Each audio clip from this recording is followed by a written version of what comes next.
O pastor Silas Malafaia apareceu aos berros após a divulgação da pesquisa Genial/Quaest, divulgada na quarta-feira, que mostra a diminuição de forma acentuada da desaprovação dos evangélicos ao governo Lula. O pastor também está visivelmente desesperado com a perda de força de Flávio Bolsonaro entre eleitores evangélicos. Malafaia esbravejou, quase pulou da cadeira e proibiu os evangélicos de apoiarem os vermelhos. Deixem sua risada nos comentários. Como você, que é um evangélico, um verdadeiro cristão, pode votar num cara desse que combate aquilo que é inegociável da nossa fé por paixão política? Você é pior do que o infiel. Vê Lula falando em patriotismo, a cor deles é vermelha, da Internacional Socialista, não é o verde e amarelo, não. O chilique de Malafaia acontece um dia depois do PT lançar a carta aos evangélicos, onde acenou para as igrejas, mas criticou a manipulação da fé. Durante encontro de evangélicos do PT, Malafaia também levou uma lapada da primeira-dama Janja, que chamou o pastor de insignificante. As dificuldades que as mulheres nos seus territórios sentem é a mesma de uma mulher progressista e de uma mulher de direita. Não existe essa separação. Então, eu acho que foi muito importante. Eu fiz essa caminhada ano passado e eu fiquei assim... E eu gostei muito que a Ava falou do Malafaia, porque eu também não chamo ele de pastor. Né? Ele teve a cara de pau de ir numa rede social e falou que eu estava conversando com mulheres insignificantes. Insignificante é ele, porque toda mulher, para mim, é importante. Não importa se eu fiz uma reunião com 2, com 3, com 200, com 1000.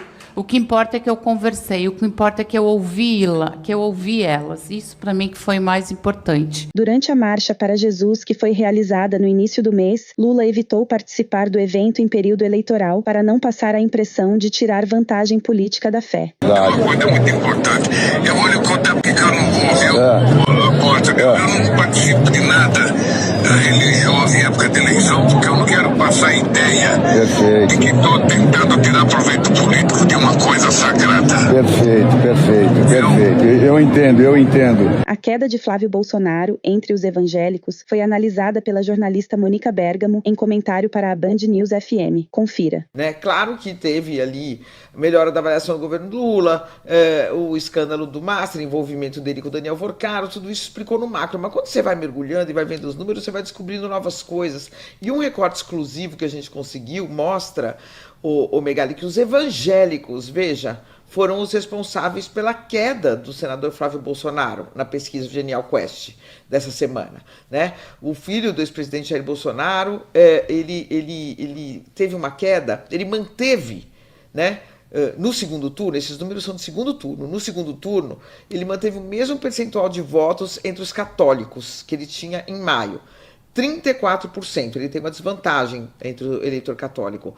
Já entre os evangélicos, onde eles dominam, explodem, a queda do Flávio, o Megali, foi de 9 pontos. O Flávio tinha 61% das intenções de votos no segundo turno, em maio, e agora ele tem 52%. Foram os evangélicos, portanto, que puxaram o filho do Bolsonaro para baixo na pesquisa, né? O Lula, embora ainda tenha muita desvantagem nesse grupo religioso, ele subiu de 24% para 31%, né? Uma das explicações pode ser, a primeira, a melhora da avaliação do governo entre esse grupo religioso, né? Em abril, por exemplo, 28% dos evangélicos aprovavam o governo Lula, em maio 30% e agora em junho 35%.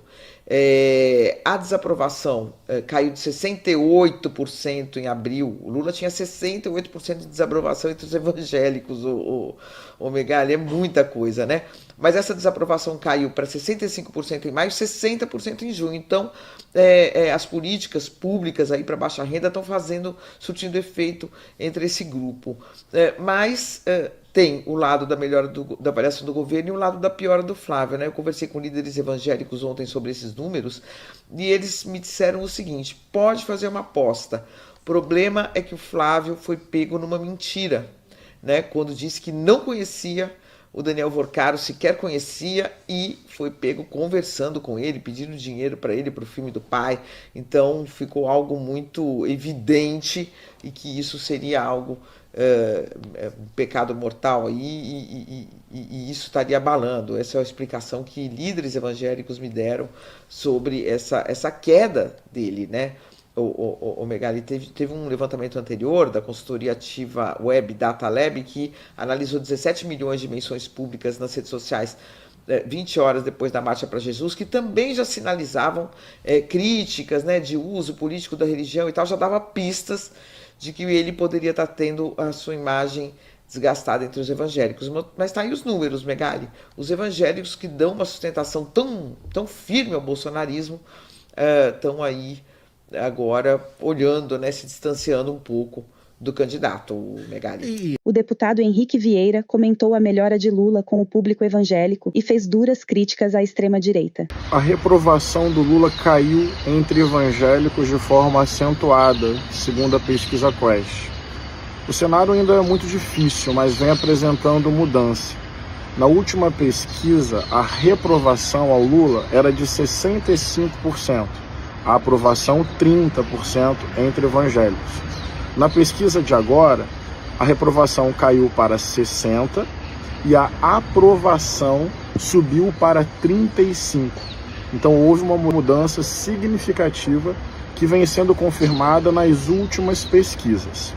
Eu tenho falado bastante, o bolsonarismo representou e representa um sequestro, uma tentativa de sequestro da igreja, partidarizando o púlpito, transformando o debate político em batalha espiritual, declarando guerra e inimizade, destruindo famílias, deixando o ambiente da igreja tóxico para muita gente, algo que desrespeita demais a fé, a igreja, a autonomia das pessoas e a própria democracia. O famoso usar o nome de Deus em vão, tratar a igreja evangélica como massa de manobra e utilizar a fé, utilizar mesmo, manipular para benefício próprio e eleitoral. É um desafio enorme porque eles têm poder, têm lideranças aí influentes, comprometidas com essa lógica, Malafaia, Macedo, outros. Gente que, sei lá, na minha opinião, esqueceu o que é o Evangelho de Jesus. E a gente vem falando sobre respeito à igreja, sobre respeito ao Estado laico, sobre respeitar a diversidade.